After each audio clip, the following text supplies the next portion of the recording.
So, welcome. This is something that I'm thrilled to bring to you all, and I'm thrilled to talk about. And for me, as we move through this, I just like to say, I know generally when you're presenting, I'm not going to see if there's chat. So if anybody else can keep an eye on chat, and Diana is waving at me, so I think she'll do that. You can also, honestly, if you've got a question, just pop off of mute and ask it, right? I'm all for asking questions as we go. If I'm not clear, if I'm going too fast, or if something makes absolutely no sense, stop me, stop, and let's talk about it, because this is all great stuff. And my goal here is really to, as Carrie said, right? I hate the whole like dieting industry, right? It's part of the whole ridiculous. I mean, not because I don't feel that doTERRA is a part of this, the whole sort of health and wellness industry that's really just out to make money. And it sort of preys, especially the diet industry, it preys on our sense of our body image. It tells us ways that we should be when that may not be the way that our body needs to be, right? It's crazy. And so if we take a really different approach and look at it in this way, in terms of mindful eating, of making really mindful choices, learning that you can do it even if you have a crazy busy life. We're going to talk about that because those of you who know me know how crazy my life is. So if I can do it, as crazy as it is, you can too. And we're going to go through all of this and some great things to bear in mind and some tips and tricks. So about me, if you don't know me, I'm Joan Sberro with BosqueOm Essentials, as well as BosqueOm Yoga. We are fully on Zoom now for yoga, so feel free to look me up. I didn't put my website in there, but it's BosqueOm.com, so you can find that that way to find me and my other teachers on for fun Zoom yoga classes. Reach out to me anytime. My contact info is at the end. And that's my girl, BG. She's a bit of a tank. So, we're working on her perhaps dropping a little weight too. Really, this is what it boils down to. Eat food, not too much, mostly plants.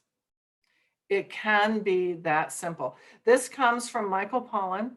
I do have at the very end a list of some books that are some of my favorites and that I've used. His book, Food Rules, small, slim, slender book. You can read it in the evening.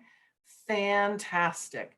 But this is what he boils it down to. And he is an investigative journalist. You may have heard of some of his other books, The Omnivore's Dilemma. He recently actually did a very interesting book I haven't read yet, on psychedelics for control of depression.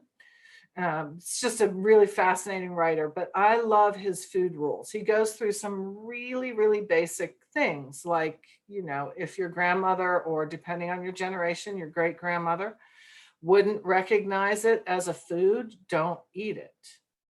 If it comes to you through your car window, don't eat it. It's not food. If you buy it at the same place you gas up your car, don't eat it. It's not food.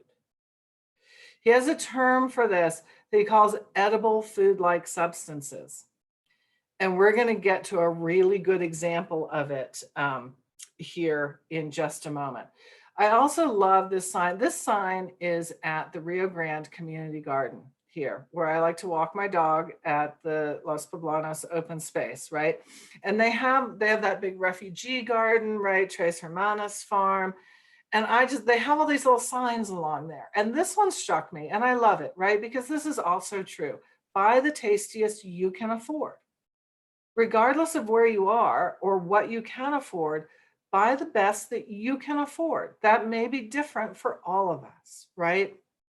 But you can do it within and wherever you are. So we're talking about edible food-like substances, okay? This is not fake. This is real. I can see Diana's face, right? I was stunned. It's pretty horrible. This is not food, but this is what we've come to with our modern Western diet, right? It is highly processed. It is loaded with additives, with sugar, with salt, with fat. Those are the three biggies that we really have to look at. How do we get here, right? How do we get to something like this? It's stunning, right? So what happens since post-war years, since post-World War II, right? We have developed, this is another term from Michael Pollan, right? The agricultural industrial complex. Modern giant industrial agriculture that grows commodities, soy and corn are now, I think, over 50% of the crops harvested in the US. They're not generally used for actual food products, right? That we would recognize as food, like the actual corn or an actual soybean. They go into things like this, and they go into animal feed to produce meat for us to eat. We also eat a huge amount of meat. We'll talk a little bit more about that and why it's a good idea to decrease your meat if you don't eliminate it entirely. But things like this come out. They are highly advertised. They have incredibly colorful packaging, right? Who do you think this appeals to? Kids, right? This is probably also being paid a premium price is paid in order to put these items at eye level in the aisle of your grocery store so that you see it. This is all about marketing. This is all about marketing to make money for giant corporations, right? You have to also look at some of this with how, as we've come up, as we've developed all these processed foods, right? And I think, probably post-war years, the idea behind a lot of it was good, right? To try and save time, right? People are getting busier and busier. We can have these modern conveniences of packaged food, but they went just so far beyond what is truly a good convenience packaged food. And I'll talk about some because I do have packaged foods and processed foods in my house. It's a difference in how minimally processed they are, right? But we've gone beyond this to a point where it's really all about making a profit. It's all about using the cheapest possible ingredients, engineering them in a lab to get you to like the taste. And mostly that means loading it up with sugar and salt and fat. For most people, like for instance, that stew that you saw that first page, and you're going to see it again. If you're used to eating a lot of processed foods, prepared foods, restaurant foods, whether it's fast or slow, my vegetable stew would probably be incredibly bland to you, because your palate has grown so used to having all of that sugar and salt in there. Briefly, I'll tell you this. There are a few things I watch on Netflix while I'm on my rowing machine, right? If you haven't seen it yet, Blown Away is a glass blowing competition show. It's really fun. This season, there was a brief where they had to make household items, like dishes, utilitarian. I love that show. Yes, isn't it great? I love it. We just started it yesterday. Oh my gosh, Joan. It's fabulous. So this British guy, it's in season 2, and this British guy, he has to make a candy dish. So he makes this lovely, bowl candy dish, and on the stand and the foot is this beautiful colored piece of candy. And for the lid of his candy dish, he made an ashtray and a cigarette made out of the same colors he used for the piece of candy, because sugar, some people say, is the new tobacco. right? It is marketed to us like this. It is put in everything. You may or may not have seen, because, ownership changes all the time. RJR Nabisco. What does that RJR stand for? RJR Reynolds Tobacco Company.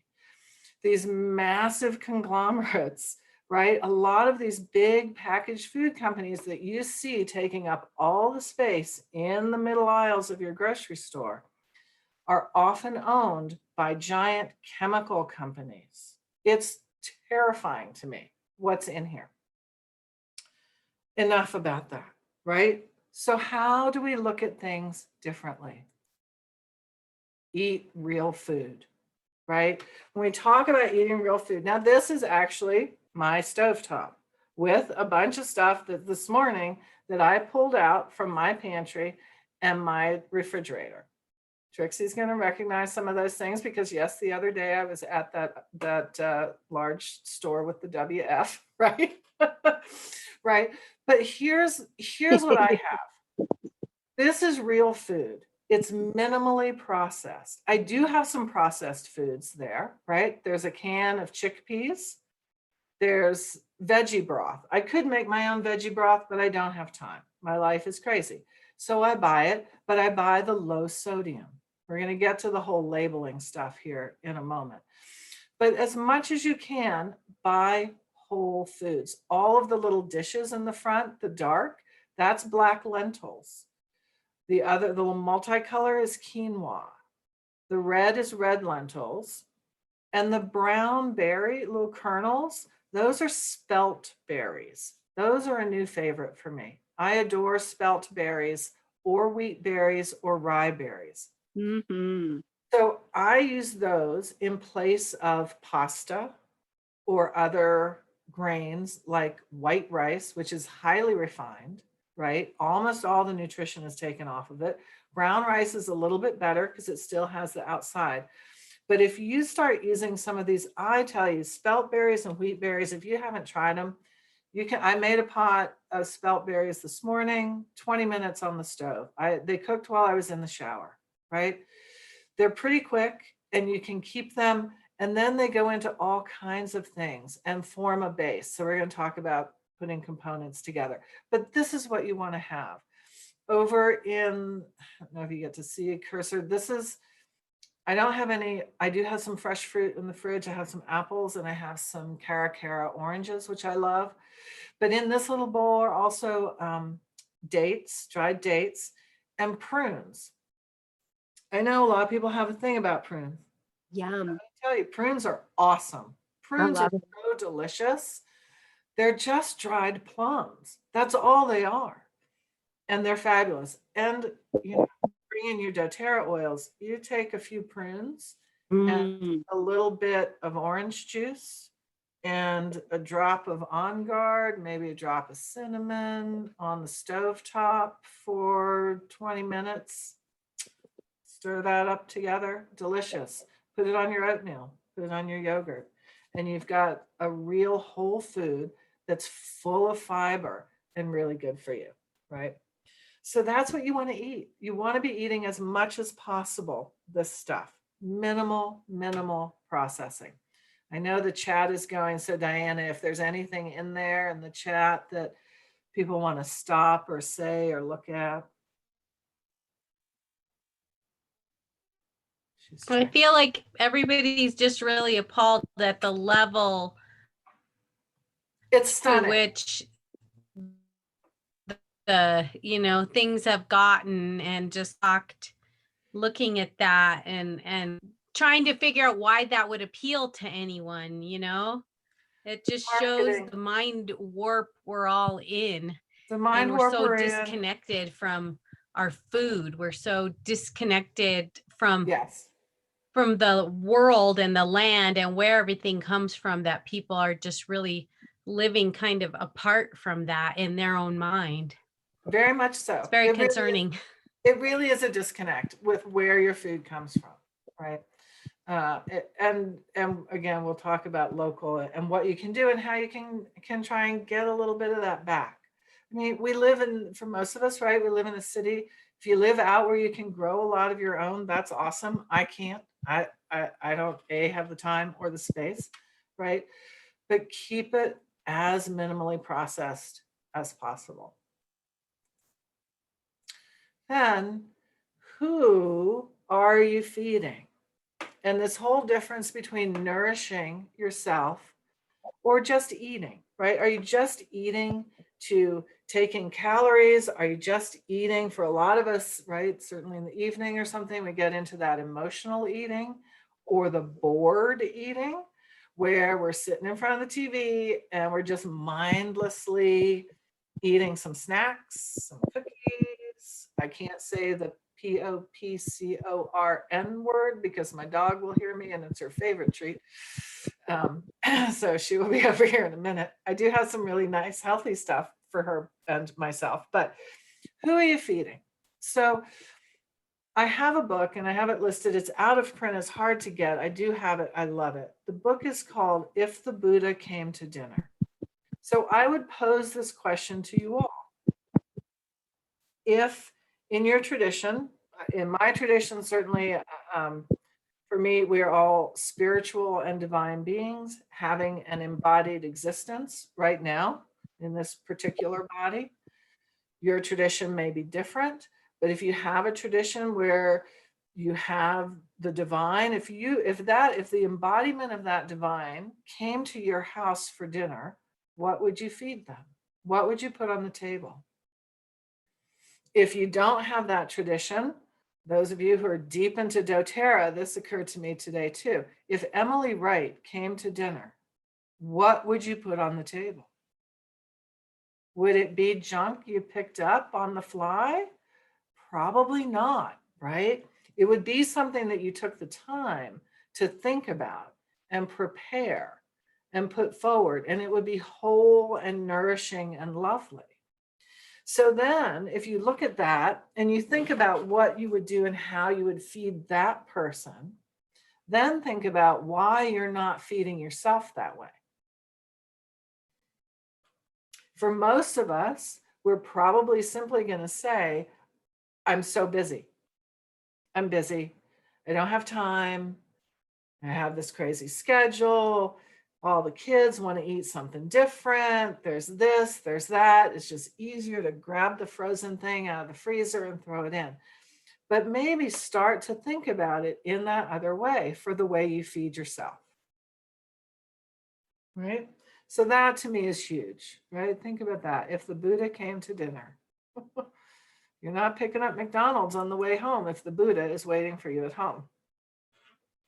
Just saying. So then we bring in, right? We've all seen this. In all likelihood, we've seen this. We often look at this in classes, the whole doTERRA pyramid, right? And what's right there at the very bottom is eat right.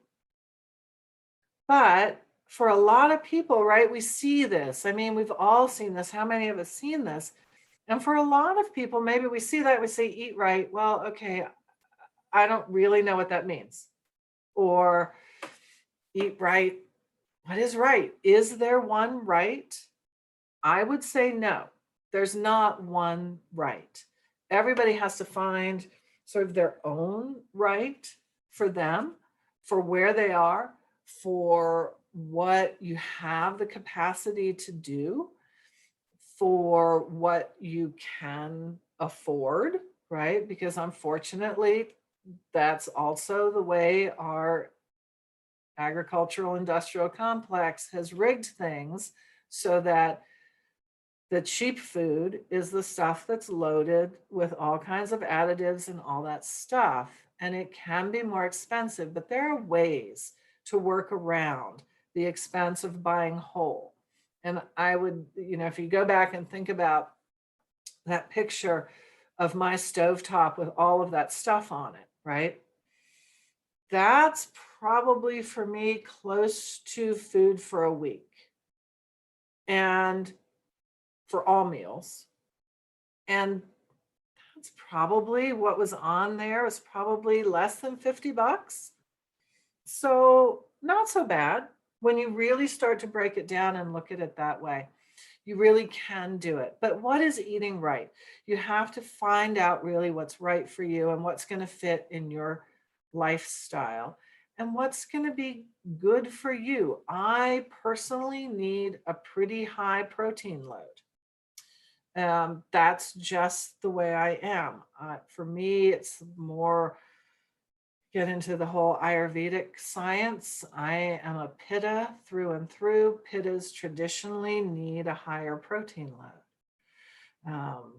It just is the way I run. I can feel it in my body if I'm not taking in enough protein.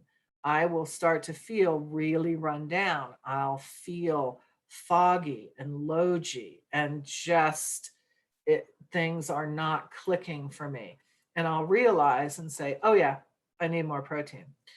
It's why I don't do a fully vegetarian vegan diet. I do mostly, right? We talked recently, it came up on one of the chats, right, about flexitarianism. That's pretty much where I am. I eat a little bit of animal product, not a whole lot, and I rarely cook it at home. I'll eat some yogurt. I sometimes have eggs, occasionally have chicken or fish. But that's pretty much it. But it's all about where you are, right? And what you need for you. Everybody's different, but it's critical to find out how to eat right for you. And then all the rest of this can build on top of it. So, well, look, here's that picture again. Here we go. Right? So here's this yummy stuff. Where do you find this stuff? It's not in the middle of the grocery store in the aisles that are filled with cereal that tastes like dessert, macaroni and cheese that apparently tastes like dessert, right? All that stuff, right? Here's the other thing I would tell you. So really, and people talk about this, and it's true. It's a little less true these days. It's gotten a little bit sneakier, and you have to be careful. But it's still relatively true that if you shop around the outside of the grocery store, you're going to find more things that are whole and that are minimally processed, right? Your produce. Think about, if you think about going into your Smith's or wherever, your produce is on the outside.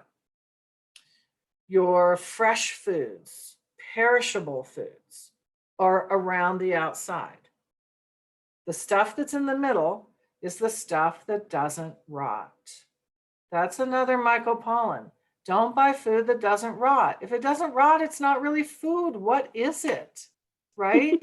That's you have these stories about Twinkies, right? A Twinkie that'll last for like 30 years.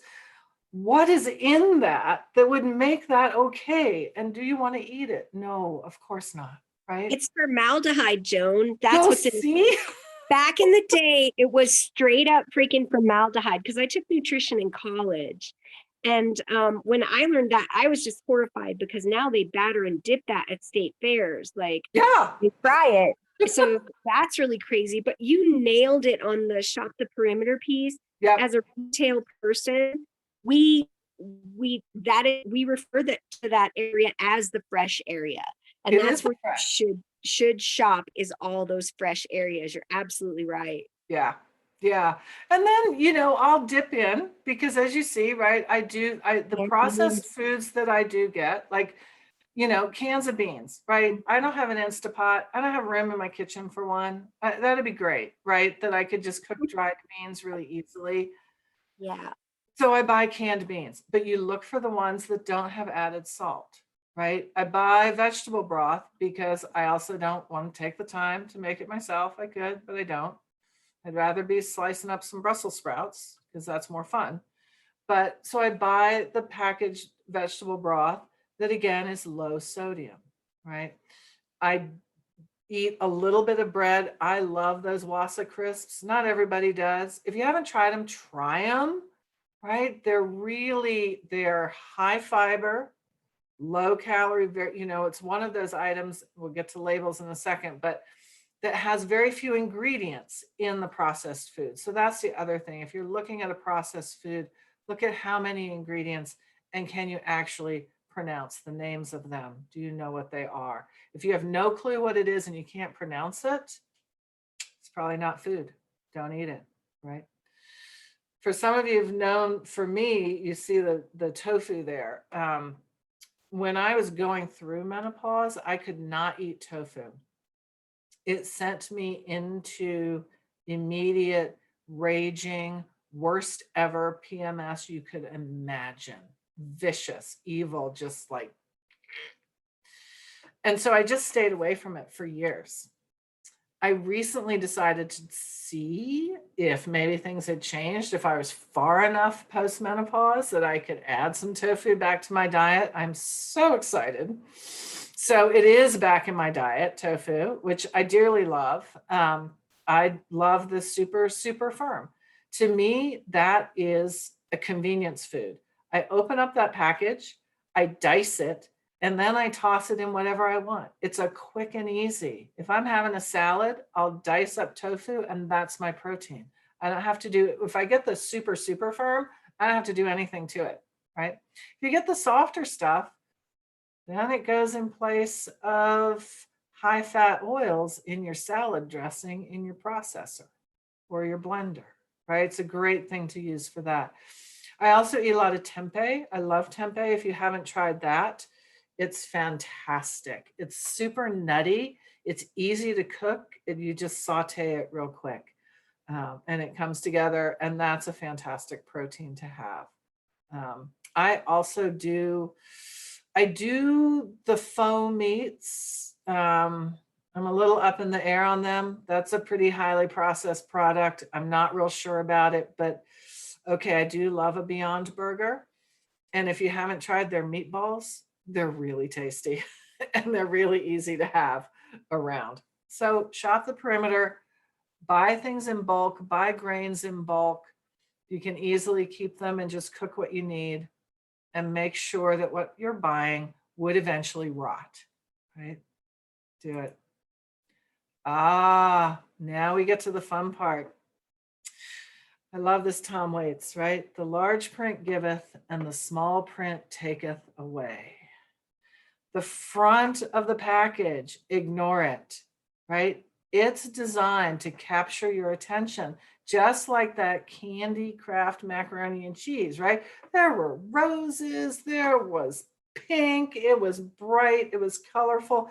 Think about children's cereal. Think of the front of those packages, all designed to catch their eye. Same thing for a lot of packaged foods, right? The front of it is all fantastic. It's beautiful. They have this gorgeous picture of what it is.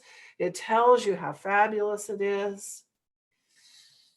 This also goes for a lot of packaged health food, vegetarian, etc. If it's processed, it still can be really problematic.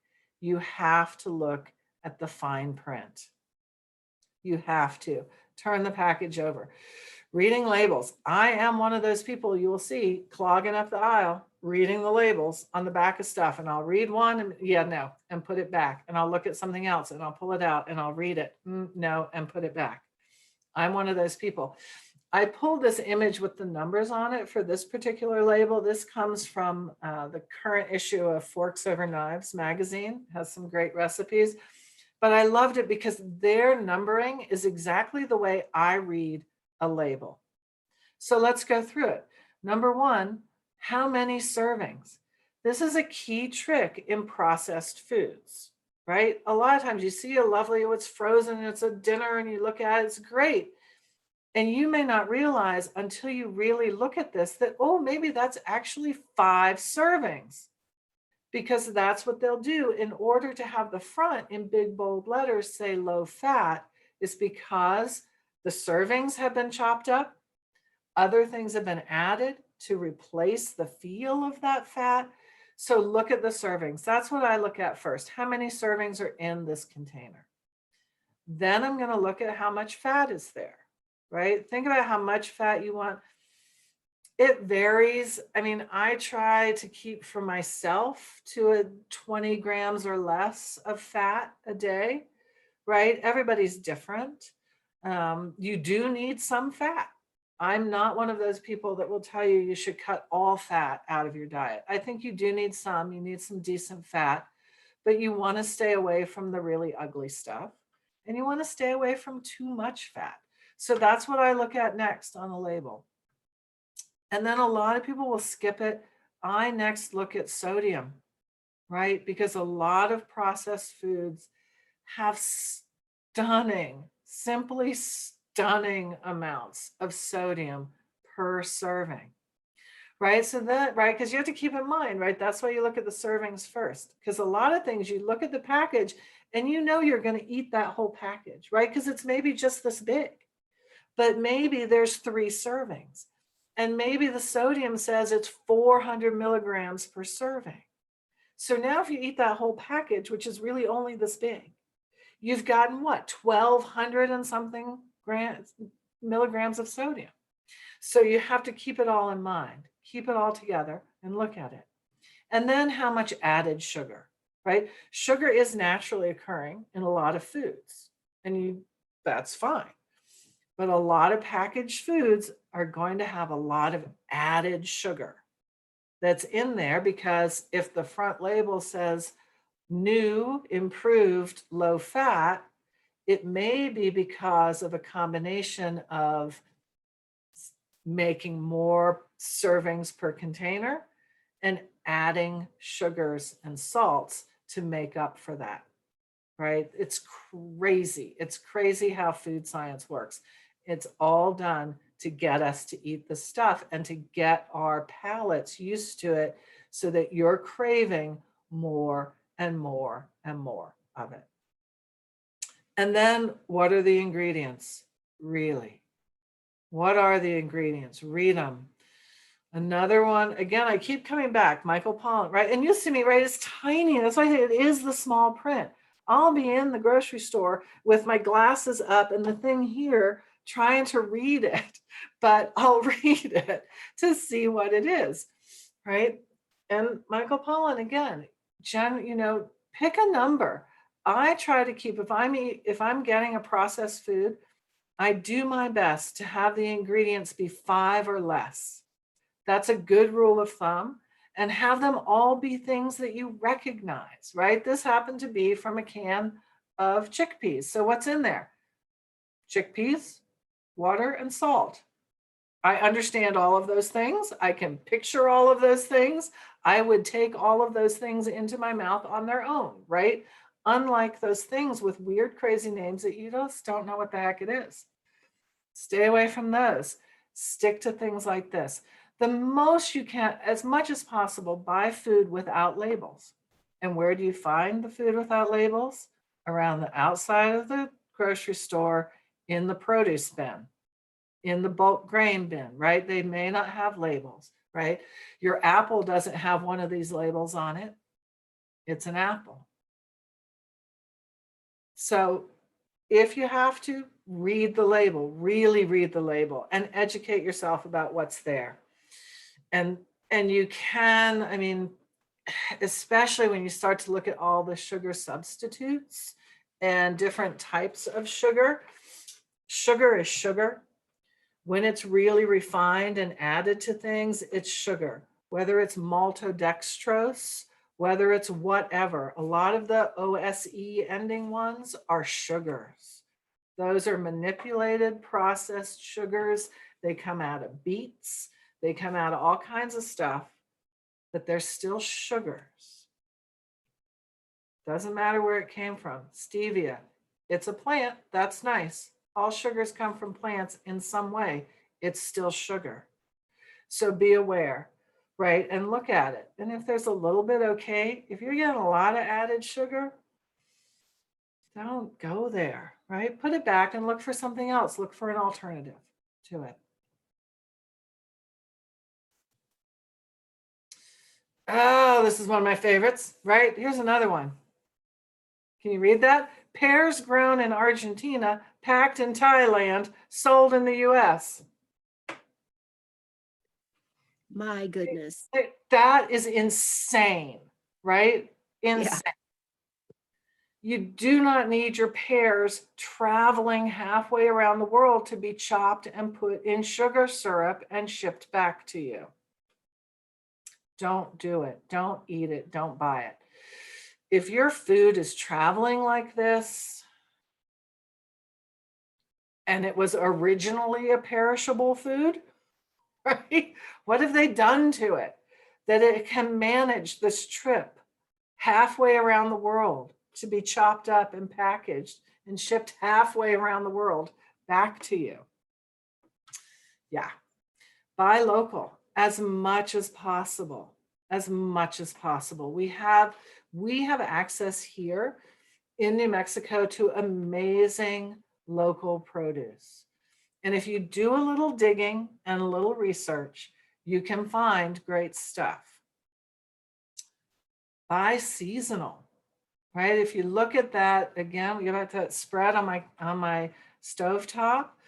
Those vegetables are winter vegetables. Cauliflower, broccoli, the sweet potato, right? All of those things, they're seasonal. They're good now. Maybe they're coming from Mexico. We're pretty close to Mexico. I'm okay with Mexico, right?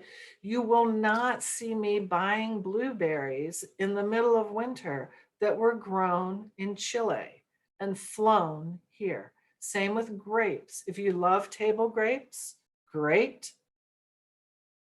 There's no grapes available right now.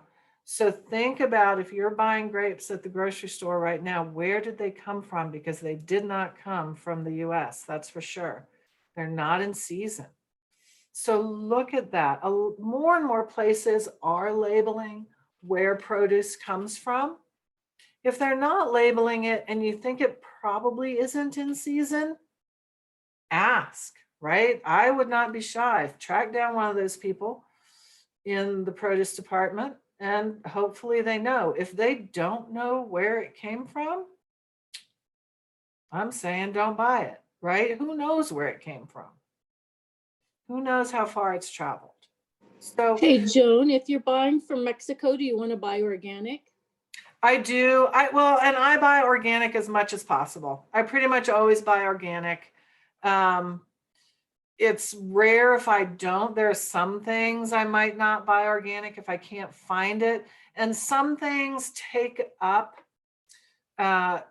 differently. Like some things that have super heavy rinds and peels that you're going to take off. It's not as important, in my understanding, to buy organic. I mean, yes, organic for many other reasons, for the land and for all of that. But if you can't buy it, if it's something where you're really peeling away thing, then it's not as important. But I pretty much buy all organic. And I'm one of those people, like with organic carrots, right? I just scrub them. I don't peel them. Organic potatoes, I scrub them. I don't peel them. The peels are really good for you. There's so much nutrient there. Yeah. But for me, I'm looking at the seasonal, how far it had to travel to get to me. And certainly, and organic. Thanks, Tammy. Yeah, for sure. Just don't buy the pears from Argentina packed in Thailand. Just saying.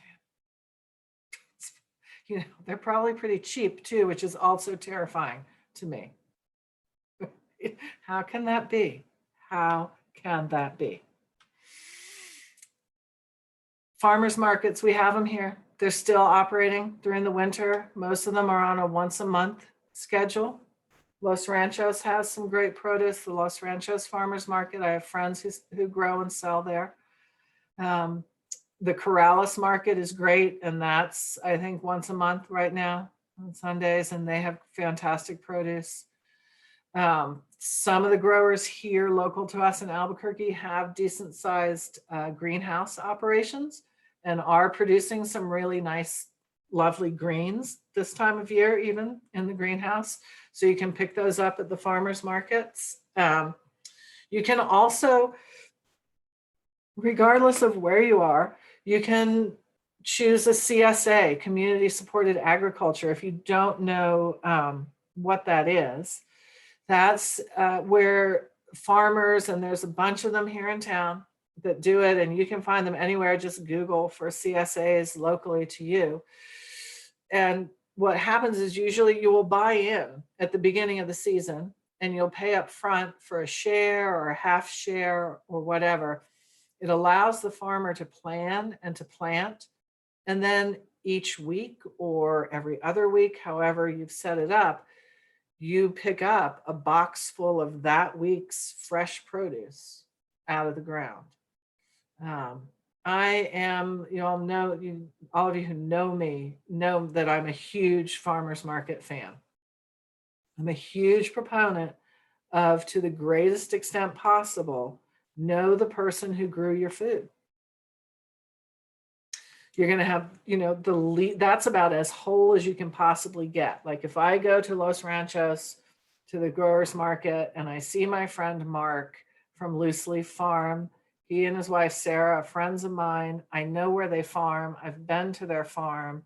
I go. I know they've pulled it out of the ground a few days ago at the most, and it's gone like a mile to get to me.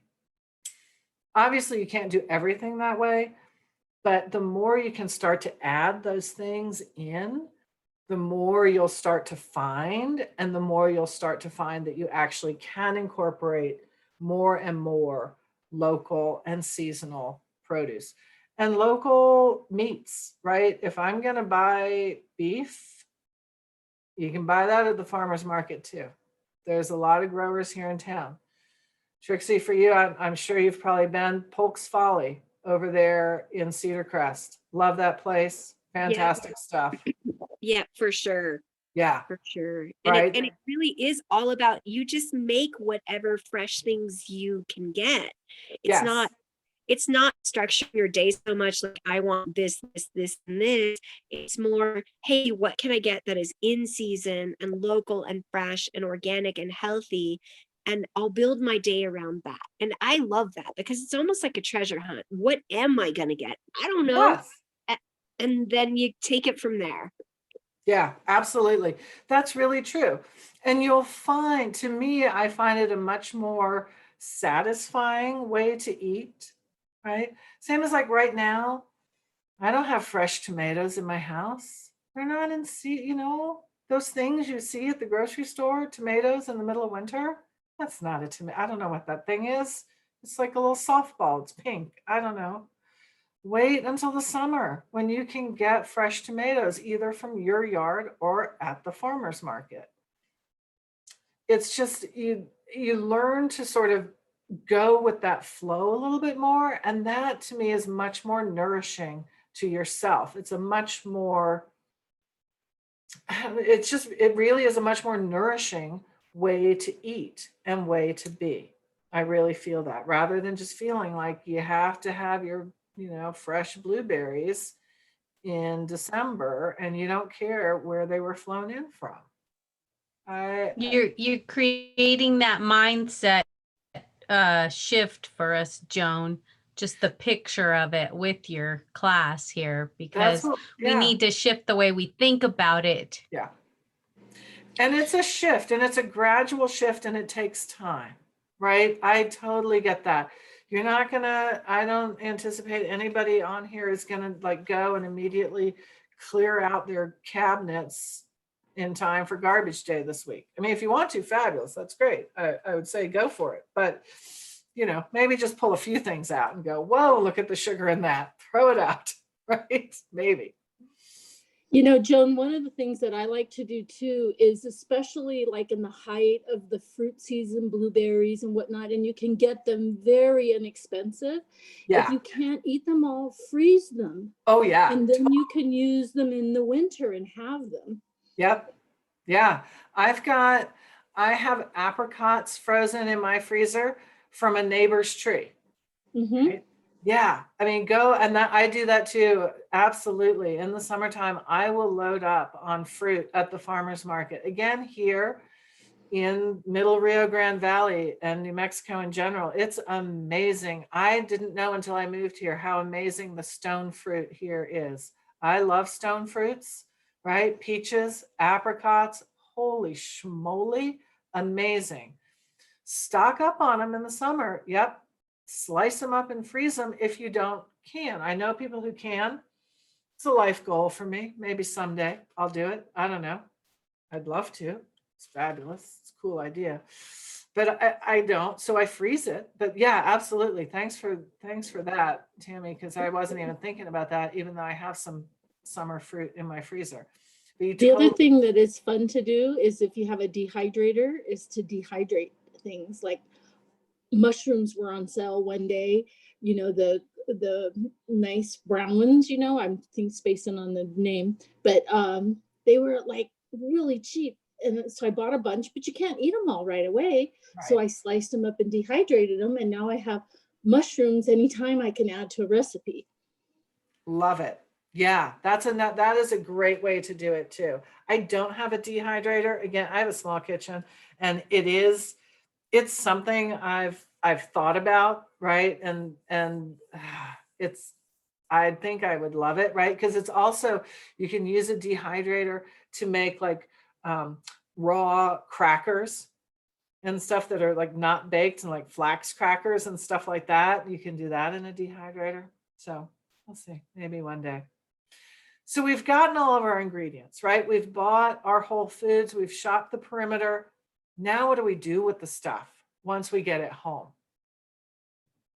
That takes a little bit of learning as well if you're not used to it. I know people who do meal prep where they lay it out. And for those of us here in New Mexico, you can sort of imagine it. It's like, you know, a tamale assembly line in their kitchen. And they've got all their little dishes, and they've got all their little exact same meals. And if that works for you, awesome. It does not work for me. So what I do is component prepping. So we alluded to this a little bit, right? I know a lot of the reasoning people give for not eating this way as much as possible is time, right? It's often the same thing people give for why they don't exercise. Time. I'm telling you, same as with meditation, right? We were doing the meditation class. Like, I don't meditate. I don't have time. Like, you have a few minutes. You can find a few minutes. So if you don't know me, quick rundown on my crazy schedule. I do not have children at home. I do not know how you people do that with children at home. It's that is totally beyond my comprehension. But I have a full-time job basically in sales, more than 40 hours a week. It's intense. It's high pressure. I teach 5 yoga classes a week, own and manage a small yoga studio. I'm in school in a philosophy program that's, while it's not a full-on degree, it's a certificate in yoga philosophy, and it's a lot of lecture and reading and prep. And I do this doTERRA oils thing. So I'm kind of busy, right? I'm busy. I don't have a whole lot of time to cook an elaborate meal, sit down like start to finish and do it. To me, that would be a luxury. That's fabulous. And occasionally I'll do that. But what I do is I prep components. And this is what works for me, and it might work for you. The components are all done, and then I mix and match throughout the day, throughout the week. I usually do most of my component prep on Sunday afternoon. I also do it early in the morning, because those of you who know me know how early I'm up, right? So I often am cooking, prepping. Like this morning, I, put a batch of spelt berries on the stove at about 5 o'clock. 5:20, they were done, ready, and great. I could just put them away, and then I had them. So I'll do that and put all those things together. So a typical day, right? If I put it this way. So maybe on Sunday, I've cooked a batch of spelt or wheat berries. Those are prepped and ready to go. I've cooked a batch of black lentils. I've roasted some vegetables, that cauliflower, that broccoli, the Brussels sprouts, love those roasted, right? I might go as far as to say, take a can of chickpeas, drain them, rinse them, have them ready to go. Because if I want them and I'm like, oh, I got to open the can, I got to drain them, I don't want to deal with it. But if I've got that ready to go, they're in a Tupperware or whatever in the refrigerator, I'll take some like tempeh, I'll take and cook up a whole package or two, cubed or sliced, and then that's ready to go.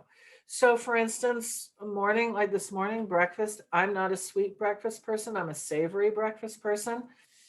So breakfast bowl, I'll grab a big spoonful of the spelt berries, I'll grab a big spoonful of quinoa, I'll chop a half an avocado and dice some tempeh. I'll drizzle a little bit, tiny bit of olive oil that has maybe some lemon doTERRA essential oil.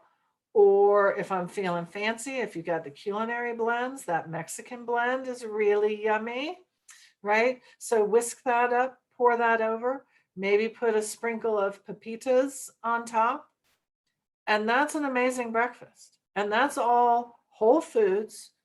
It's prepped first, but all really so much better for you than a bowl of cereal that's maybe loaded with sugar and salt and that has milk on it. I didn't put a slide in here about milk and the whole dairy industry. That's like a whole other topic, but might touch on it. Look, it's that veggie stew. So those of you, who are friends with me on Facebook, you saw me, I cooked this the other day, lunchtime. I put it on the stove. The 30 minutes it was cooking, I was on my rowing machine, getting my miles in. I got off the rowing machine. I tossed the greens in there. A few minutes later, it was done. So that was lunch. I sprinkled a little Parmesan on top. I had gotten a baguette from Burke Bakehouse, right? Again, food without a label, made by someone you know. Awesome. It's really the way to go. For dinner, I took that same pot of soup. I used a big slotted spoon and pulled a couple spoonfuls of the vegetables out, drained them out, put them in the dish, had a Beyond Burger, topped with just a little coarse sea salt and some cracked pepper, and that was dinner. So you have these components that you can put together, mix and match, however you want during the day. To me, that's just a whole lot more interesting than meal prep. Because if I've gone to the trouble of prepping like 8 meals of the same thing, I'm probably not going to want it after the second one. I don't know about you, but that's going to be me. I'm like, I just had that exact thing. But if I have components and I can mix and match it a little bit, like maybe tomorrow morning, I'll have a breakfast bowl that's not savory. Maybe I'll put some chopped dates and chopped prunes and a little coconut yogurt in there. And maybe a drop of cinnamon or wild orange oil mixed in with my coconut yogurt, stirred into my bowl of the same grains, but with some diced up dried fruit or a cut up apple, or maybe both. And now you have a completely different breakfast taste, but it's the same components, right, that you have. So that's why I say, to me, it's about the components and then deciding how you want to put them together. Because then what you get is you get more fun and you get to play with it and you get to see kind of what you feel like, right? Today I'm like, well, I don't know. I don't feel like tempeh, so I'll grab the tofu, or I'll grab a Beyond Burger, or there's some canned fish that I will eat. Some of it, not a whole lot, but some. Again, be careful, read your label. But you can, once you have those things together, then you can just play and come up with some interesting things, right? Like that stew, I just made it up. Honest to God, I made it up. It's a great way. Things like this are also a great way to use up vegetables that are about to go bad. Yes, some greens that are like on the edge, some kale or something, throw it in here. You'll never know that it was about to go bad. Same with some sweet potato or whatever, cut off the little moldy bit at the end, chunk it up, throw it in here. It's awesome. So just be mindful in that way. And then we get, let's speed up a little bit. Obviously, we've got this great new nutrition line, right, that just launched. I have an order arriving tomorrow that has the greens and the fiber in it. I'm super excited to try those. Fiber especially, right? Because most of us, even if we're eating a pretty whole food diet, it's hard to get as much fiber as we really should have for optimum gut health. So I'm super excited about trying the fiber and the greens, because I like green smoothies, I like shakes. Full disclosure, I am not getting the protein because it does not come in an unflavored variety. And that's just me. That's my personal taste. I do use a vegan protein that is unflavored, but that's because I like to make it either sweet or savory, and I don't want vanilla or chocolate. So they come out with one that's unflavored, awesome. But for me, that's the only reason I'm not ordering the protein right now. But I am excited about the fiber and the greens. So these are brand new. If you haven't tried them yet, get them. I don't know.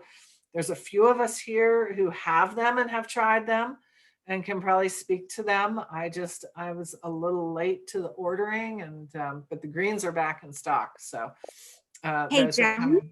Yeah. I got my fiber today and had it today, and I did a little video because it's so neat. And on the package, it even says like you only get about half the fiber, soluble and insoluble, that you need, and it explains why you need those fibers, which was so fascinating.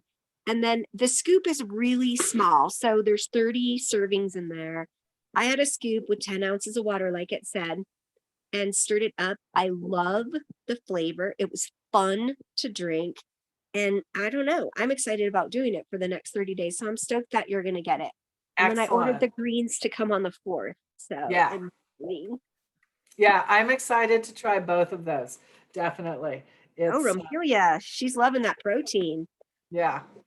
The greens are fabulous too. And what I like to do is I like to take my organic coconut water and I fill it. So the fiber says 8 ounces, the greens say 10 ounces.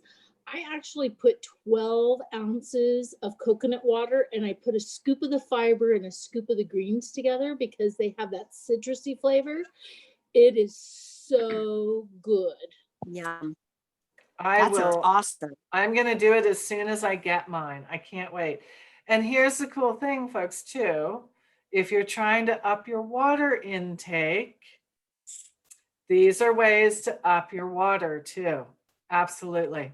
Yeah, it's good stuff. So I'm excited to try it. I'm excited as these roll out and more people try them, right? And we get to hear more back and more great ideas like that one that Tammy had. I'm not a coconut water fan, but I'm all about mixing them together for sure. I'm going to do that.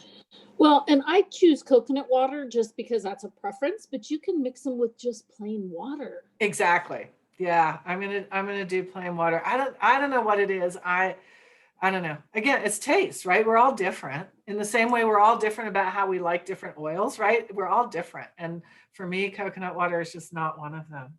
Right. Some additional support, obviously, as you're trying to be healthier and eat better, maintain that digestion. Of course, LLV, right? It always comes down to the LLV is always important to have as your basis.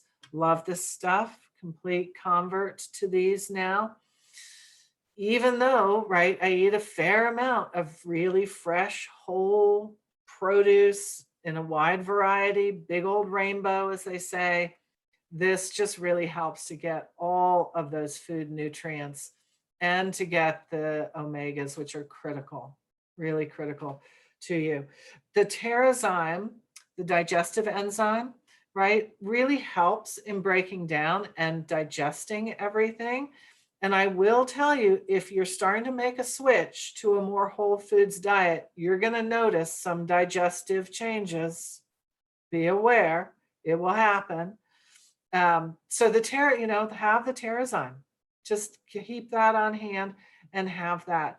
Some of those changes ease over the time, right? As your body gets used to processing more whole foods, right? It's just a natural process. I don't know. I know we had talked at one point. I don't know if we're ever going to get an actual class on an elimination product that has been discussed before, class on poop. It is important, right? And I will tell you, you eat a pretty whole food, whole grain, vegetarian style diet. It's a whole different ball game. So much nicer for your elimination. Slim and Sassy helps to curb those cravings, right? For sugar, for anything. Huge shout out, I think, to Romelia, who was the one that I first heard it suggested. I'm one of those people, I cannot just have Slim and Sassy in my water. The taste is too much. Even like 1 drop of Slim and Sassy in this would be too much for me. I can't do it. It was Romelia, I think, who suggested blending it with Airex. Oh yeah, I can now do Slim and Sassy in my water. I'm super excited. And that is arriving tomorrow too in my package because I had to order some. I'm like, yes, now I can have some. Super excited for that. Yep. God, yeah. we're such twins. I just got my Slim and Sassy in the mail today. I know, I watched your video. It was awesome. That's hilarious. Twin. Twin. So how do we wrap this up, right? Just start doing whatever you can do. All my contact information is here. Reach out to me if you want to. Here are some of my, I mean, there are vast quantities of books. There's vast quantities of research. I didn't want to make this presentation about nutrition science because quite honestly, it's highly variable. You can find studies to support pretty much anything, right? You'll find studies that say no fat whatsoever, cut out all fats, cut out all meats, cut out, you know, all of that stuff. It's really, it evolves constantly. I prefer to look at it as Michael Pollan, eat food, real food, not too much, and mostly plants. And you're going to see a difference. So these are some of my favorites, right? Food Rules by Michael Pollan. Seriously, it's a teeny tiny, it's over there in the living room, slender book. It's quite funny. It's entertaining. It's a little eye-opening. Food Matters by Mark Bittman. Some of you may know him. He's was a food columnist for the New York Times, I believe, for years and years. Fabulous cookbooks. Food Matters is a guide to conscious eating. He goes into a lot more of the science around decreasing your meat consumption, which is, right, a whole other thing to think about. So there's so much. When I was putting this together, I knew I was going to run long because I was like, there's just so much. There's so much we could go into. There are a lot of reasons to decrease your meat consumption, not least of all your health, but the health of the planet, right? It's important. Those I believe you can get. If the Buddha Came to Dinner is out of print, you can sometimes find it on eBay or sometimes used on Amazon, something like that if you're interested in it. It does have recipes. It's really a lovely, lovely book. I have a lot of cookbooks. I have a lot of vegetarian cookbooks. If you want to know where to start, I highly recommend this one. Full disclosure, I'm not 100% sure it's still in print, but you could probably get it at the library. All of the Moosewood Collective cookbooks are great, but this one, as it says it right here, fast and easy recipes for any day. And there's a wide variety, and I dip into this all the time. It's a fantastic one to start with. Super approachable, super easy recipes. Delicious, delicious. Badmanners.com. Warning, if you're triggered by the F word, do not go to this website. This is We're all going there now. This is the renamed, you may be familiar with Thug Kitchen, who Oh, renamed, yeah. yeah. So this past summer, with everybody looking at everything, the connotations around thug, they changed their name. Badmanners.com. Their tagline is eat like you give a. So Yes. it is irreverent. The recipes are awesome. Awesome. They will give you recipes on how to replace any fast food you might want. They are funny. They're fantastic. Again, accessible. But if you don't like a lot of cursing and a lot of irreverence, don't go. Forks Over Knives, right? Everybody probably has heard of the film. The website is good. The magazine is good. They have cookbooks as well. They advocate pretty much no oils whatsoever. I use oils. I use some oils. I'm just careful. I'm sparing with them, right? But I haven't brought myself to do water saute yet. I don't know. Probably not going to happen in my world. Some movies. There's a ton out there. These are 3 documentaries that I know and love. All will be very eye-opening to you.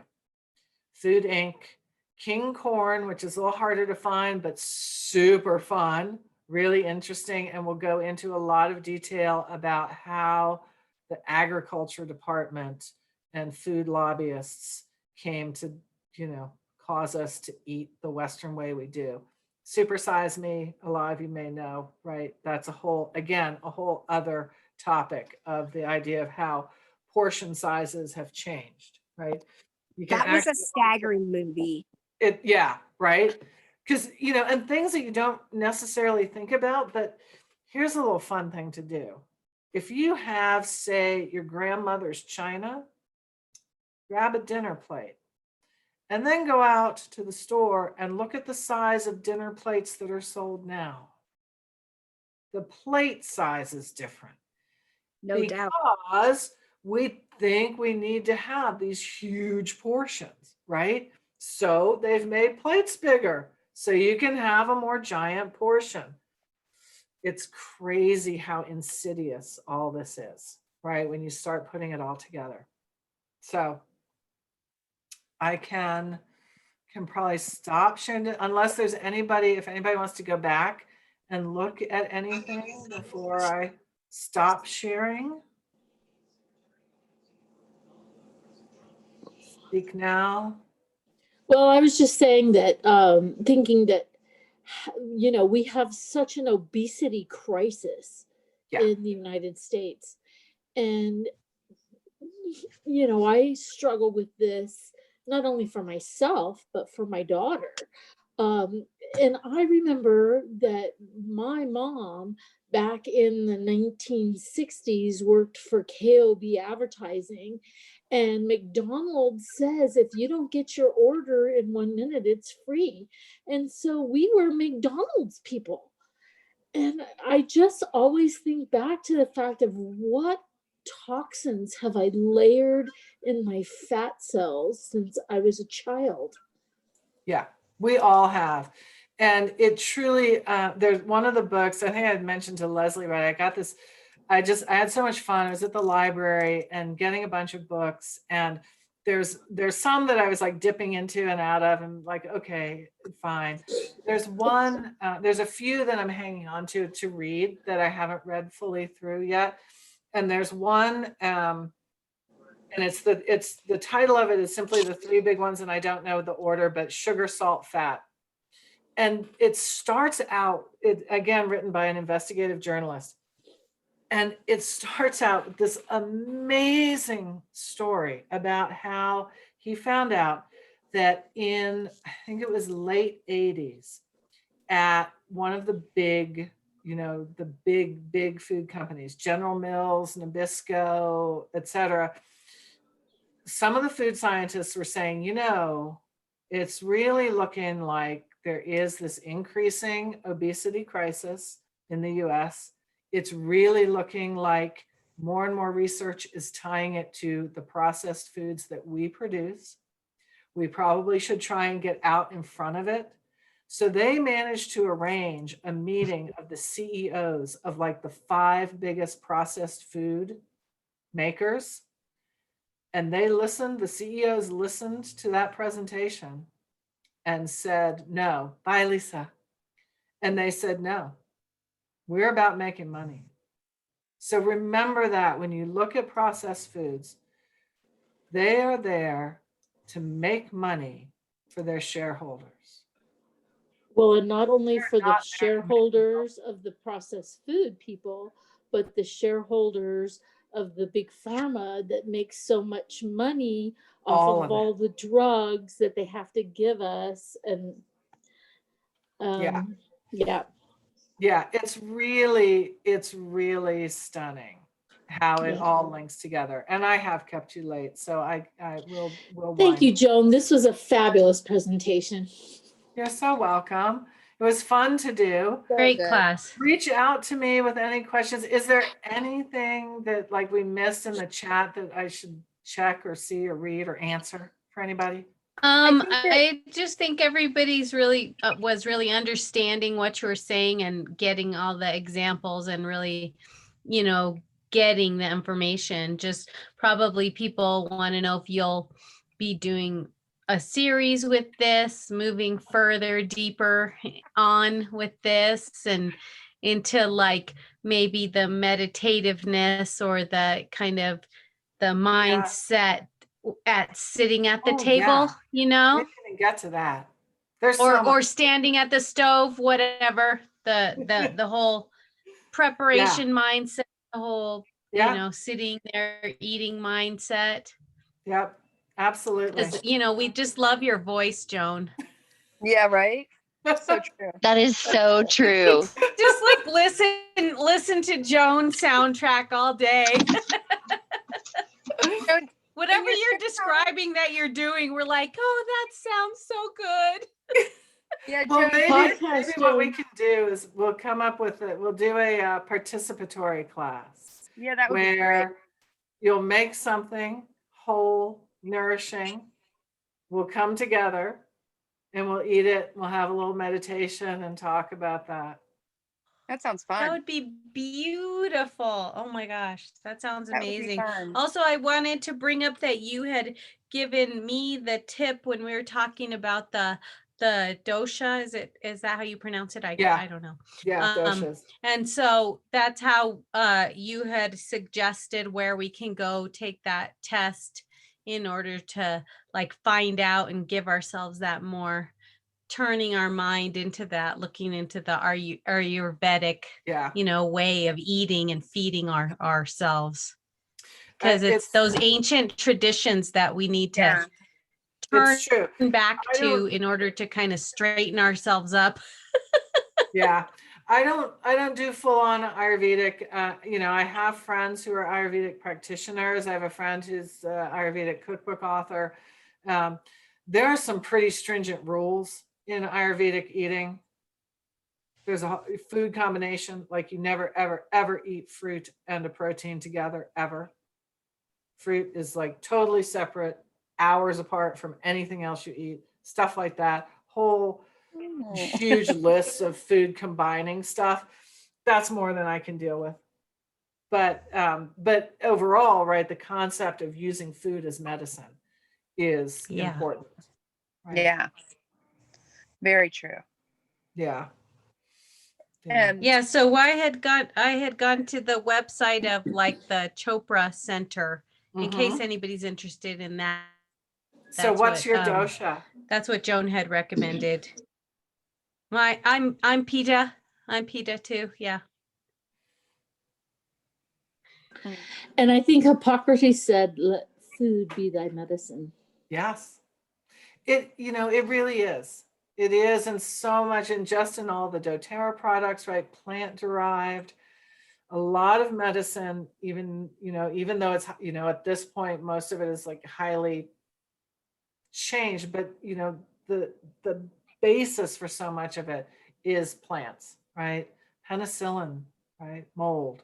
It comes now, it's manufactured, but right, the basis is plants. The plant world has so much for us, so much.